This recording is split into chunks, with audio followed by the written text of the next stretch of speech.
Merci Madame le maire, chers collègues. En 2015, le musée d'histoire de la ville de Paris présentait l'exposition « Napoléon et Paris, rêve d'une capitale ».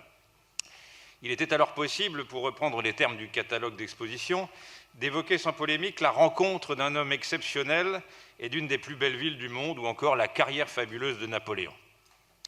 Cette exposition racontait, à la lumière de ce destin unique, une époque fondatrice de la modernité et l'amorce d'une transformation profonde du visage de Paris. 6 ans ont passé, désormais l'idée même de commémorer le bicentenaire de la mort de l'empereur suscite l'opposition de certains, ils ont tort. On ne peut lire le passé au prisme des valeurs politiques et sociales actuelles, aussi légitimes soient-elles. Les résultats d'une telle démarche, nous les connaissons, l'anachronisme et l'amalgame. L'œuvre de Napoléon est trop immense pour être brossée en quelques traits. Elle explique cependant la vive fascination qu'exerce toujours, 2 siècles plus tard, la geste napoléonienne. Premier consul puis empereur, Bonaparte a pérennisé de nombreux projets initiés par la Révolution française.